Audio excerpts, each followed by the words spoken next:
Welcome back. നമ്മൾ ക്ലാസ്സിൻ്റെ 5th മോഡ്യൂളിലേക്ക് കടക്കുകയാണ്. ഫങ്ഷൻസിനെ പറ്റി ഞാൻ ചെറുതായിട്ടൊന്ന് പറഞ്ഞിരുന്നു. ഇപ്പോൾ ഒന്നുകൂടെ വൃത്തിയായിട്ട് പറയും. ഇനി വീണ്ടും പറയും. ഫങ്ഷൻസ് ഏത് പ്രോഗ്രാമിംഗ് ലാംഗ്വേജിന് വളരെ ഇമ്പോർട്ടൻ്റ് ആയിട്ടുള്ളൊരു കൺസെപ്റ്റാണ്. അതുകൊണ്ട് അത് വളരെ കൃത്യമായിട്ട് മനസ്സിലാക്കണം. ഞാനത് കുറച്ച് സിമ്പിളായ രീതിയിൽ ഇപ്പം പറയാം. പിന്നെ ഇതിലും കുറച്ചുകൂടെ ഡീറ്റെയിൽ ആയിട്ട് പിന്നീട് പറയും. അപ്പോൾ ആദ്യം നമ്മൾ പഠിക്കാൻ പോകുന്നത് എന്താണ് ഈ ഫങ്ഷൻ. ഫങ്ഷൻ എന്ന് പറഞ്ഞു കഴിഞ്ഞാൽ it's A block of code that performs A specified task. നമുക്കൊരു ജോലി ചെയ്യണം. അത് ചെയ്യിക്കുന്ന കാര്യങ്ങളൊക്കെ കൂടെ നമുക്കൊരു ബ്ലോക്ക് കോഡായിട്ട് എഴുതി വയ്ക്കാം. അതിനെയാണ് നമ്മൾ എന്ത് പറയുന്നത്, ഫങ്ഷൻസ് എന്ന് പറയുന്നത്. അതിനെ നമുക്ക് റീയൂസ് ചെയ്യാൻ പറ്റും. അപ്പോൾ ആദ്യം നമ്മൾ വളരെ ലളിതമായിട്ടുള്ള ഫങ്ഷനാണ്. ആർഗ്യുമെൻറ്റ്സും ഇന്ന് തന്നെ പഠിപ്പിക്കും. പക്ഷെ ആദ്യം നമുക്ക് ഫങ്ഷൻസ് വിത്തൗട്ട് ആർഗ്യുമെൻറ്റ്സ് നോക്കാം.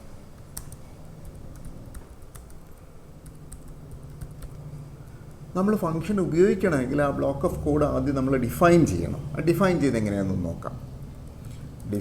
നമുക്കൊരു കാര്യം എന്ന് വെച്ചാൽ കുറച്ച് ലൈനുകൾ വരയ്ക്കണം. Draw lines.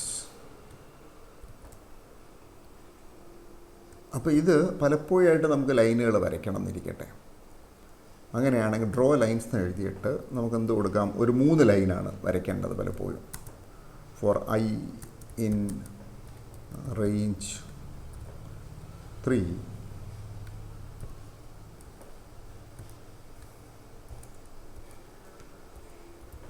പ്രിൻറ്റ് ഒരു 30 നീളമുള്ള ലൈനാണെന്നിരിക്കട്ടെ. അപ്പോൾ ഇങ്ങനെ നമ്മൾ ഒരു കോഡ്, ഇതൊരു ബ്ലോക്ക് ഓഫ് കോഡാണ്. ഇങ്ങനെ ഒരു കോഡ് എഴുതി കഴിഞ്ഞാൽ നമ്മൾ ഫങ്ഷൻ ഡെഫിനേഷനായി. ഇപ്പോൾ നമുക്ക് ഫങ്ഷൻ ഡെഫിനേഷൻ ഡിഫൈൻ ചെയ്ത് വെച്ച് കഴിഞ്ഞാൽ പൈത്തൺ അറിയാം ഇങ്ങനെ ഒരു ഫങ്ഷൻ ഉണ്ടെന്ന്. ഇനി നമുക്കൊരു ഫങ്ഷൻ കോൾ ചെയ്താലേ ഇത് സംഭവിക്കുള്ളൂ. ഫങ്ഷൻ കോൾ ഞാൻ പറയുന്നു ഡ്രോ ലൈൻസ് എന്ന് പറയുന്നു.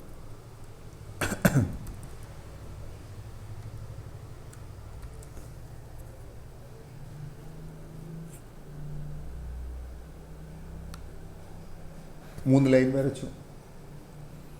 ഇനി ഞാൻ ഡ്രോ ലൈൻസ് എപ്പം ഡ്രോ ലൈൻസ് എന്ന് പറഞ്ഞാലും എന്ത് ചെയ്യും, 3 ലൈൻ വരയ്ക്കും. 2 പ്രാവശ്യം ഡ്രോ ലൈൻസ് എന്ന് പറഞ്ഞാൽ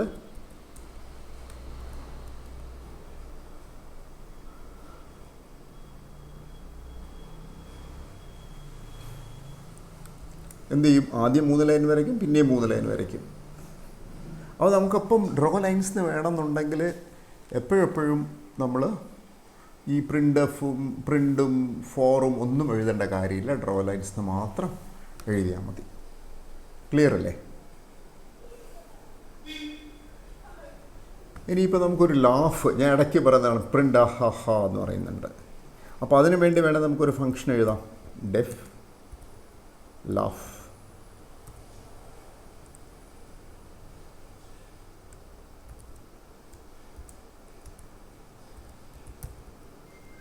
പ്രിന്റ്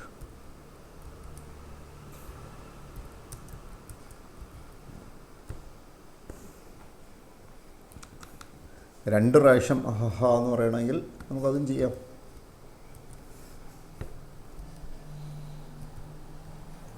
അപ്പോൾ ഈ ബ്ലോക്ക് ഓഫ് കോഡ് എന്ത് ചെയ്യുന്നത്, ഹ പിന്നെ ഹ.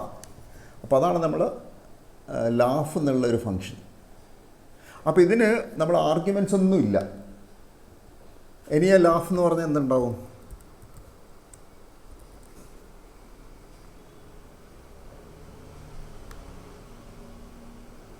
രണ്ട് പ്രാവശ്യം ലാഫ് എന്ന് പറഞ്ഞാൽ കുറേ പ്രാവശ്യം ഹ. ഇനി ഒരു ഫോർ ലൂപ്പിൻ്റെ അകത്ത് നമ്മൾ ഇട്ട് കഴിഞ്ഞാൽ അപ്പോൾ എങ്ങനെ വേണമെങ്കിൽ എനിക്ക് ലാഫ് ഉപയോഗിക്കാം. ക്ലിയർ ആയില്ലേ? ഇത് രണ്ടും നമ്മൾ കണ്ടത് ഫങ്ഷൻസ് വിത്തൗട്ട് ആർഗ്യുമെൻ്റാണ്. നമുക്കൊരു പടിയൂടെ മുന്നോട്ട് പോകാം. നമുക്ക് എന്ത് വേണം, ഈ ലൈൻ വരയ്ക്കുന്നത് എനിക്ക് ഇങ്ങനെയുള്ള ലൈനാണ് ഇഷ്ടം എന്ന് വെച്ചോ. അങ്ങനെയാണെങ്കിൽ നമ്മുടെ ഫംഗ്ഷൻ ഡെഫിനിഷൻ മാറ്റാം. അപ്പോൾ നമ്മൾ നേരത്തെ ഫംഗ്ഷൻ തന്നെ എടുക്കാം.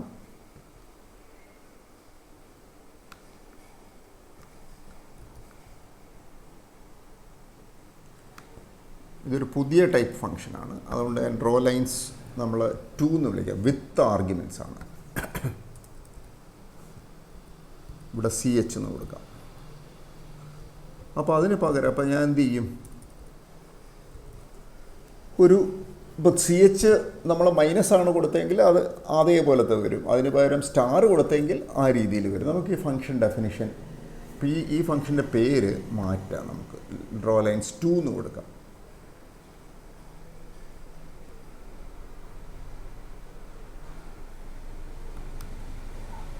ആ ഡെഫിനേഷനായി. ഇനി ഞാൻ ഡ്രോ ലൈൻസ് എന്ന് പറഞ്ഞു കഴിഞ്ഞാൽ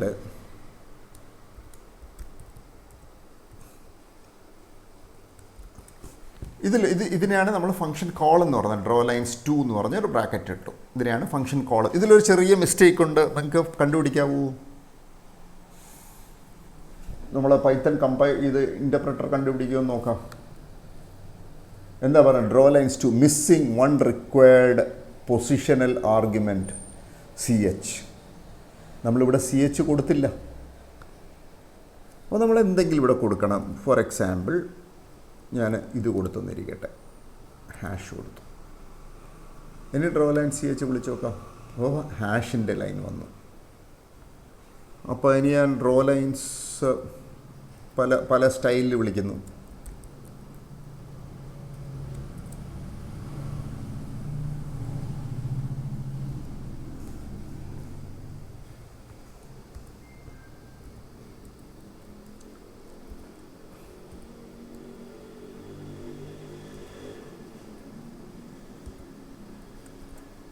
പിന്നെന്ത് വേണം, ഒരു സ്റ്റാറിൻ്റെ, നമ്മൾ സാധാരണ എപ്പോഴും സ്റ്റാറിൻ്റെ ആൾക്കാരാണ്.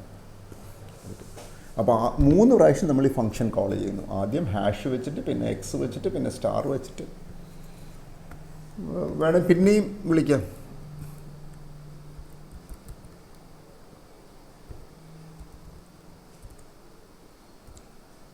പിന്നെ സ്റ്റാർ വെച്ചിട്ട്. അങ്ങനെ എത്ര പ്രാവശ്യം വേണമെങ്കിൽ നമുക്ക് വിളിക്കാം. അപ്പോൾ 4 പ്രാവശ്യം വിളിച്ചു. അപ്പോൾ ആദ്യത്തെ എന്താണ്, ആദ്യത്തെ ലൈന് ഹാഷ് വെച്ചിട്ടുള്ള ലൈന്, പിന്നെ എക്സ് വെച്ചിട്ടുള്ള ലൈന്, പിന്നെ സ്റ്റാർ വെച്ചിട്ടുള്ള ലൈന്, വീണ്ടും സ്റ്റാർ വെച്ചിട്ട്. അപ്പോൾ ഇതിൽ ഈ ഫംഗ്ഷൻ്റെ ഗുണം എന്താണ്, we are calling this function with an argument.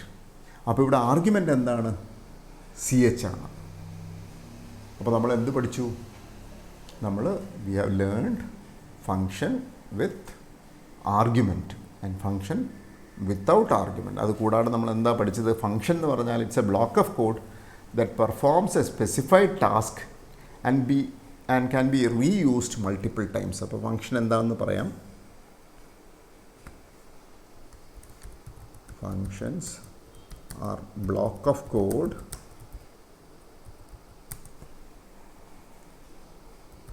that performs a specified task and can be reused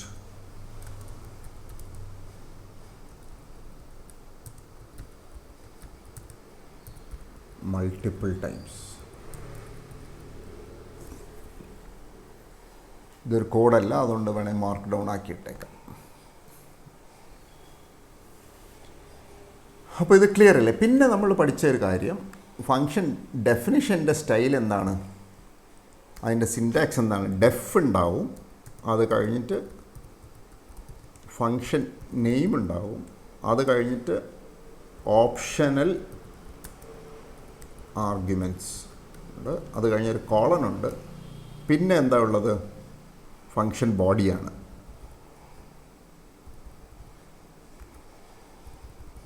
അപ്പോൾ ഈ ഫംഗ്ഷൻ നെയിം എവിടുന്ന് വിളിച്ചു കഴിഞ്ഞാലും ഈ ഇത്രയും സ്റ്റേറ്റ്മെൻറ്റ്സ് എക്സിക്യൂട്ട് ചെയ്യപ്പെടും. ഡോട്ട് ഡോട്ട് ഡോട്ട് ഇടുന്നതിന് പകരം S1 S2 S3 എന്ന് പറഞ്ഞു കൊടുക്കാം. S1 statement 1 statement 2 statement 3. അപ്പോൾ നമ്മളെപ്പം ഈ ഫംഗ്ഷൻ നെയിം വിളിച്ചു കഴിഞ്ഞാലും S1 S2 S3 എക്സിക്യൂട്ട് ചെയ്യപ്പെടും. നമുക്ക് ആർഗ്യുമെൻറ്റ് ഓപ്ഷണൽ ആർഗ്യുമെൻറ്റ്സ് എന്നാണ് പറഞ്ഞിരിക്കുന്നത്. ചില ഫംഗ്ഷന് ഒരു ആർഗ്യുമെൻ്റ് ആയിരിക്കും, ചില ഫംഗ്ഷന് 2 ആർഗ്യുമെൻ്റ് ആയിരിക്കും. നമുക്ക് ഒരു പ്രാവശ്യം ഡ്രോ ലൈൻസ് എന്ന് പറഞ്ഞാൽ 3 ലൈനാണ് വരയ്ക്കുന്നത്. 3-ൽ എന്തെങ്കിലും വലിയ കാര്യമുണ്ടോ?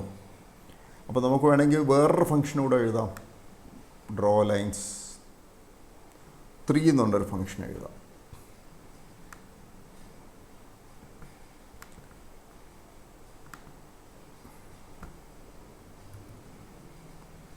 Draw lines 3 with 2 arguments, CH ഉം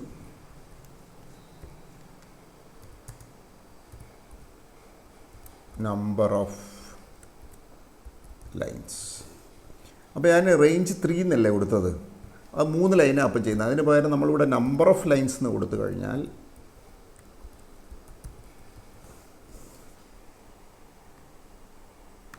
അപ്പോൾ ഇതാണ് നമ്മൾ ബ്ലോക്ക് ഓഫ് കോഡ്. ഇതെന്താ ചെയ്യുന്നത്? For I in range number of lines 5 ആണെങ്കിൽ for I in range 5 print 30 CH. അപ്പോൾ ഈ ഫംഗ്ഷൻ നമുക്ക് ഡിഫൈൻ ചെയ്ത് ഇനി ഫംഗ്ഷൻ കോൾ ചെയ്യുന്നത് എങ്ങനെയാണ്? ഡ്രോ ലൈൻസ് 3 2 ആർഗ്യുമെൻ്റ് വേണം. ഒന്നാമത്തെ ആർഗ്യുമെൻ്റ് നമ്മളെ പഴയ ഇതിരിക്കട്ടെ, രണ്ടാമത്തെ ആർഗ്യുമെൻ്റ് 5 ആണെന്ന് ഇരിക്കട്ടെ. അപ്പോൾ ഇവിടെ എന്താ സംഭവിക്കുന്നതെന്ന് വെച്ചാൽ ഈ കോൾ ചെയ്യുമ്പം ഈ പാരാമീറ്റേഴ്സ് പാസ് ചെയ്യപ്പെടും. CH എന്തായിരിക്കും? ഈ സൈൻ ആയിരിക്കും. നമ്പർ ഓഫ് ലൈൻസ് എത്രയാണ്? 5. അപ്പോൾ ഇത് കോൾ ചെയ്ത് കഴിഞ്ഞാൽ എന്താ സംഭവിക്കുന്നത്? 5 ലൈനുള്ള ഒരു പടം വരും, 5 ലൈൻ വരയ്ക്കും.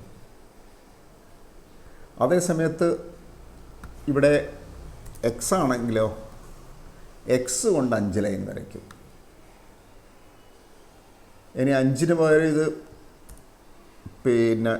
7 ആണെങ്കിലോ, അപ്പോൾ നമ്പർ ഓഫ് ലൈൻസ് 7.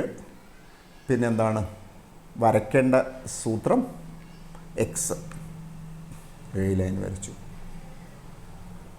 നമുക്ക് ഫംഗ്ഷൻ 2 പ്രാവശ്യം വേണേൽ വിളിക്കാം.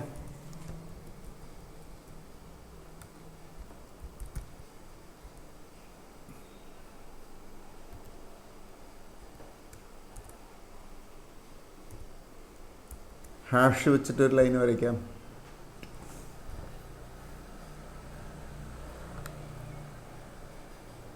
എന്താണ് എറർ വന്നു? ഇവിടെ എന്ത് വേണം? ഹാഷ് കഴിഞ്ഞിട്ട് കോമ വേണം.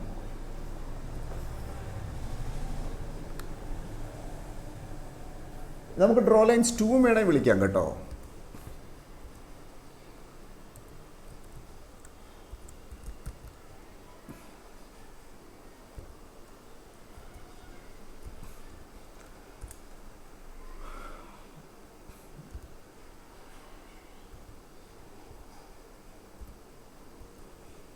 ഇതിലൊരു തെറ്റുണ്ട്, നിങ്ങൾക്ക് കണ്ടുപിടിക്കാവോ? നമുക്ക് നോക്കാം. പൈത്തൺ പറഞ്ഞു തരുമോ നോക്കാം. ഇതാണ് പൈത്തൻ്റെ ഒരു ഇൻ്റർപ്രറ്റർ എന്ന് പറയുന്നത്. ആദ്യത്തെ 2 ലൈനും എക്സിക്യൂട്ട് ചെയ്തു. ഡ്രോ ലൈൻസ് 3x7 എന്ന് പറഞ്ഞാൽ X കൊണ്ട് 7 ലൈൻ വരച്ചു. ഡ്രോ ലൈൻസ് 3 #2 എന്ന് പറഞ്ഞാൽ ഹാഷ് കൊണ്ട് 2 ലൈൻ വരച്ചു. അത് കഴിഞ്ഞ് മൂന്നാമത്തെ ലൈന് കണ്ടപ്പം ഡ്രോ ലൈൻസ് 2 എന്നാണ്. അതെന്താണ്? X, 2. അപ്പോൾ എന്താ എഴുതിയിരിക്കുന്നത്? ടേക്സ് 1 പൊസിഷനിൽ ആർഗ്യുമെൻ്റ്. അപ്പോൾ നമ്മൾ ഓർക്കണം, ഡ്രോ ലൈൻസ് 2-ന് ഒരു ആർഗ്യുമെൻ്റേ ഉള്ളൂ. അപ്പോൾ നമ്മൾ അവിടെയാണ് ഒരു തെറ്റ് പറ്റിയത്. റൺ ചെയ്യാം. അപ്പോൾ എല്ലാം റെഡി. ക്ലിയർ അല്ലേ? So that's all. അതൊരു ഫസ്റ്റ് ഫംഗ്ഷൻ. ഞാൻ ഒരു അടുത്ത സെഷനൂടെ ഫംഗ്ഷനെ പറ്റി പറയും. എന്നുവെച്ചാൽ ഫംഗ്ഷൻ നമ്മൾ വൃത്തിയായിട്ട് പഠിച്ചാൽ വീണ്ടും കേട്ടത് ക്ലിയർ ആയാൽ വളരെ നല്ലതാണ്. So thank you. See you soon.